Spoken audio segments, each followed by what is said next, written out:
Uniqlo, Zara, Bershka, Shakers, De Fursac, la liste est longue. Les vêtements que nous portons ont-ils été fabriqués dans des camps qui exploitent des Ouïghours en Chine? Pour le savoir, la justice française a ouvert la semaine dernière une enquête pour recel de crimes contre l'humanité qui vise 4 géants du textile. Des géants accusés d'avoir profité du travail forcé de la minorité ouïghour. Avec nous pour en parler, William Bourdon, bonsoir. Bonsoir. Soyez le bienvenu. Vous êtes l'avocat du collectif qui a porté plainte contre ces multinationales. Vous représentez notamment Naïla Jaltouni, présente sur ce plateau, coordinatrice du collectif éthique sur l'étiquette. Bienvenue à vous également. Bonsoir. La première question est pour vous. Sur quoi vous êtes-vous basé concrètement pour cette action en justice, d'ailleurs avec aussi l'Institut Ouïghour d'Europe, avec également l'association Anticorps Sherpa? Oui, on s'est basé sur plusieurs éléments, ce sont souvent des rapports publics ou des données publiques aussi, publiées même au niveau du gouvernement chinois, qui montrent des liens existants entre les sociétés que vous avez évoquées, donc celles que l'on a ciblées, c'est Uniqlo, le groupe Inditex, qui a notamment la marque Zara, SMCP et Skechers, et qui montrent des liens entretenus par ces grands donneurs d'ordre avec soit des unités de production, soit des unités de filature, des unités de tissus dans la région autonome ouïghour, et on sait que dans ces unités de production, ces unités de production ont bénéficié de travailleurs forcés, si on peut dire bénéficier. Donc ce sont des données validées qu'on soumet aujourd'hui à la justice. Maître Bourdon, c'est la première enquête ouverte pour recel de crimes contre l'humanité. Est-ce que pour vous c'est d'ores et déjà un tournant? Est-ce que vous dites il faut attendre encore pour l'affirmer? D'abord, ça fait des années que la société civile, dont Sherpa et d'autres, essayons de trouver des outils, des instruments pour rendre responsables les multinationales qui, en multipliant les engagements éthiques en faveur des droits de l'homme, nous font croire qu'elles vont le devenir responsables. Mais en fait, cherchent avant tout à organiser leur irresponsabilité. Et parmi ces instruments, il y a le recel. Je trouve qu'il y a une évolution jurisprudentielle, je vais vite, l'introduction du recel profit. Et donc l'idée a germé comme ça. Finalement, c'était pas pensable que ces grandes enseignes textiles continuent avec duplicité et cynisme de s'enrichir, d'importer des produits au prix du sang et des larmes, et en sachant qu'en amont, les pires crimes étaient commis. Bon, on l'a tenté, une espèce d'énergie, d'imagination collective avec Nela et les autres, et ça a marché. Moi-même, j'en ai été presque un peu surpris, parce qu'au départ, facialement, ça n'est pas de soi. Donc, oui, c'est une étape importante. Maintenant, il faut se garder de tout triomphalisme. L'enquête, juste un mot, va pas être si compliquée que ça, parce qu'on dit souvent l'enquête va être longue. Non, là, personne ne peut discuter les crimes contre l'humanité ont été commis, sauf peut-être les enseignes textiles. Enfin, ce sont bien les seuls au monde qui l'ignoreraient. C'est totalement absurde. Alors, la question, ça va être de savoir, est-ce qu'ils ont bien apporté? Ça, c'est documenté dans un certain nombre de cas. Quant aux entreprises qui n'ont cessé de dire j'y étais pas ou j'ignorais, on va les confondre dans la mauvaise foi. Et enfin, il y a les entreprises qui ont dit j'y étais mais j'ai arrêté. Écoutez, si vous y étiez, si vous avez arrêté, c'est que vous saviez que il était impensable de continuer. Alors donc on est plutôt rassuré sur le fait que l'enquête va pouvoir se développer rapidement. Et on va voir comment elle va pouvoir se développer tout à l'heure avec vous. Mais d'abord, pour que l'on comprenne bien, on va revenir à nous, puisque ça fait des mois, voire peut-être même sur TV5 Monde, des années que l'on parle du sort de cette minorité musulmane de Chine. Il faut savoir que c'est une région de l'extrême ouest de la Chine où est cultivé 85% du coton chinois. C'est 20% de la production mondiale. Quelques éléments donc sur ce sujet avec Guillaume Villadier. C'est une vidéo de propagande parmi des centaines d'autres mises en ligne par la chaîne New China TV.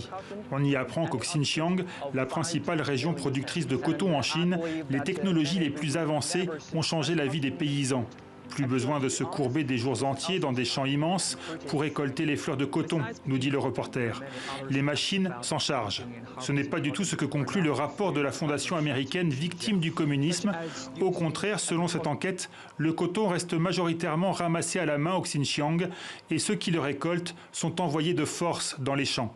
Plus d'un demi-million de musulmans ouïghours auraient ainsi été enrôlés au nom de la lutte contre la pauvreté. Ils font comme si ces personnes qui vont travailler dans les champs étaient des gens très pauvres et à qui on offrait du travail. Alors qu'en fait, pour ce qu'on en sait et des témoignages qu'on arrive à avoir, les gens qui vont travailler dans ces usines à très bas prix ou dans les champs sont des gens qui sont arrachés à leur milieu et forcés en fait.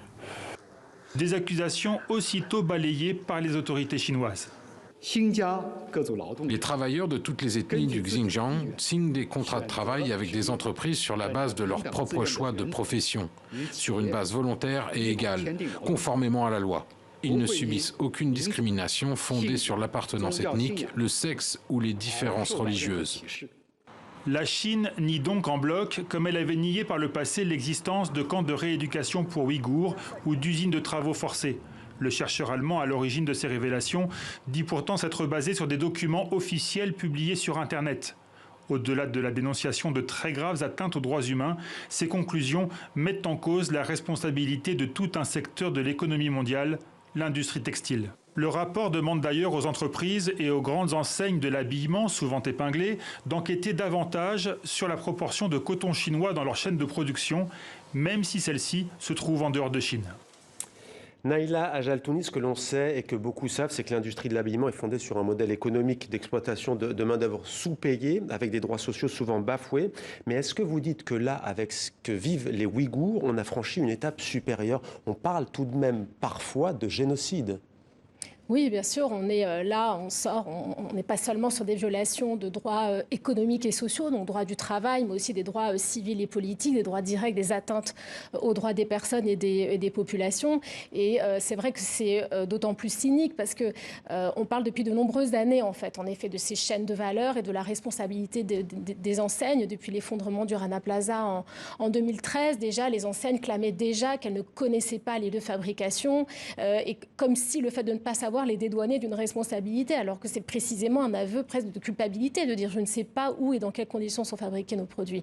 Là, en plus de cette exploitation massive, parce que cela reste leur modèle économique central, ailleurs en Chine, elle bafoue les droits fondamentaux des travailleurs avec des salaires de misère, et ailleurs dans le monde d'ailleurs, avec une répression de leurs droits syndicaux, avec des horaires de travail qui dépassent les normes internationales de l'OIT, l'Organisation internationale du travail. Et là, en plus, elle ferme les yeux sur le fait qu'elle bénéficie de ces crimes contre l'humanité, de ces traitements dégradants qui sont en effet désormais documentés. Donc il y a une double responsabilité. Vous parlez de l'OIT, l'Organisation internationale du travail. Est-ce que la Chine a ratifié la charte ou pas? On le sait, Maître Bourdeau? La Chine n'a pas ratifié, en tous les cas certainement pas tous les protocoles essentiels de l'OIT. Elle est très très sélective dans ses ratifications. Mais pour rebondir sur ce que dit Naïla, on est dans un moment carrefour. Les citoyens deviennent de plus en plus vigilants, ils se sentent de plus en plus co-responsables de notre destin collectif. Les entreprises affirment qu'elles sont aussi co-responsables, et parfois de façon tout à fait insensée et paradoxale, laissent faire cyniquement, absolument à l'envers de ce dont elles nous inondent. D'ailleurs, sur leur site internet, quand on rentre dans les grands magasins, on a l'impression de rentrer chez le Père Noël et que le développement durable, ils n'ont que ça à la bouche. Je veux dire, c'est une gigantesque duplicité. C'est une formidable blague, le discours de ces entreprises textiles. C'est là-dessus qu'il faut pilonner. Sauf que les clients dont vous parlez, en ce moment, c'est les soldes, par exemple, prenons un pays comme la France, et les magasins sont pleins. Donc là encore, comment faire? Est-ce qu'il y a l'aspect justice, il y a aussi peut-être l'aspect sensibilisation? Comment fait-on? Parce que certains disent, c'est aussi les produits les moins cher. Oui, c'est aussi un modèle entretenu par ces grands groupes. Je rappelle souvent qu'il y a 20 ans, on n'avait pas de fast fashion, on n'avait pas ce déversement de produits à très bas prix sur lesquels on a fermé les yeux sur les conditions dans lesquelles ils étaient fabriqués. Et on ne peut pas mettre le consommateur à même niveau de responsabilité que les entreprises qui elles-mêmes vont sous-traiter en connaissance de cause dans ces lieux. Donc aujourd'hui, le consommateur n'est pas armé en fait pour d'abord discerner entre ces engagements qui sont d'ailleurs les entreprises depuis quelque temps se justifient auprès des consommateurs et pas auprès de la société civile, pas auprès de nos ONG qui sont capables de distinguer le vrai du faux, la réalité des engagements, leur effectivité. Vous appelez au boycott de ces marques? Nous, on n'appelle pas au boycott en tant qu'organisation parce que il se trouve que nous travaillons avec des ONG et des syndicats dans les pays de production textile qui, malgré tout, défendent des travailleurs qui vivent de ces conditions de ce secteur. Le boycott, c'est une question individuelle, je dirais. Ce à quoi on appelle surtout, c'est en effet une mobilisation citoyenne. C'est déjà le cas sur les réseaux sociaux. On l'a dit en effet.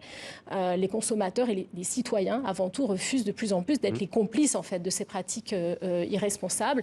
Pour ce qui est de la consommation, il faut de la réglementation, il faut des normes contraignantes, il faut que le droit réintervienne pour offrir aux consommateurs des vêtements fabriqués dans le respect des droits fondamentaux. Je voudrais juste rappeler que ces entreprises, en allant sous-traiter au Bangladesh, au Cambodge, en Chine, échappent dans ces pays à des normes auxquelles elles seraient soumises en France, des normes en matière environnementale, en matière sociale. Donc on ne peut pas...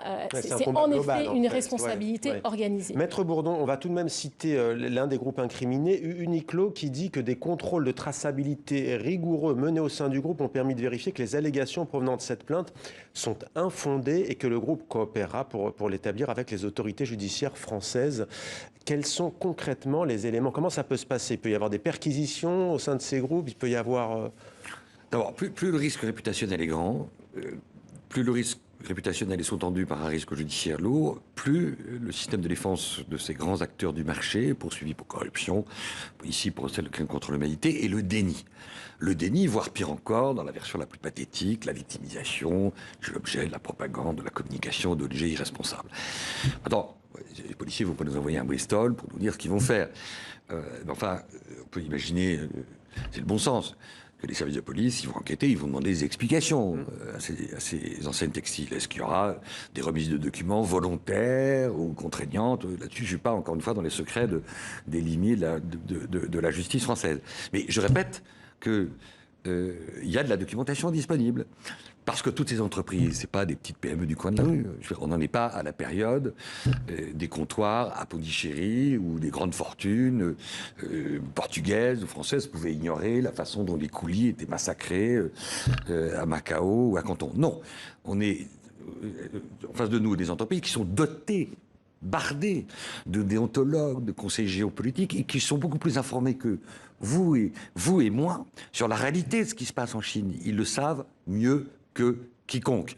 Donc, le recel, c'est je m'enrichis parce que je ne peux pas ignorer que le produit qui finalement est invité dans les magasins en ce moment, qui est un produit du sang, ce sont les produits des crimes contre l'humanité qui viennent s'inviter dans les magasins français, eh bien, le recel, c'est je ne peux pas ignorer que l'infraction source est une infraction qui fait que je suis receleur, c'est-à-dire que je m'enrichis au prix des pires souffrances, et ici les souffrances contre les communautés. Juste un mot, cette plainte est déposée en France. Qu'attendez-vous du gouvernement français? Est-ce que vous vous tournez vers les autorités françaises? Voilà, le dossier est entre les mains de la justice. Surtout pour ce qui est du gouvernement français, il y a plusieurs initiatives. D'abord, la France négocie des textes internationaux, notamment à l'Union européenne, sur lesquels elle est en train de reculer, sur le devoir de vigilance qui doit introduire une responsabilité au moins civile, on espère pénale. Donc la France joue aussi malheureusement un double jeu. On attend d'elle qu'elle reste le pays pionnier qu'elle a été en adoptant une loi sur le devoir de vigilance. Donc c'est à ça qu'on va mesurer en fait les engagements et la réalité de l'engagement pour la défense des droits humains d'un pays comme la France. Merci beaucoup Naïla Jaltouni, merci beaucoup William Bourdon d'être venu sur notre plateau. On aura l'occasion bien entendu d'en reparler sur TV5.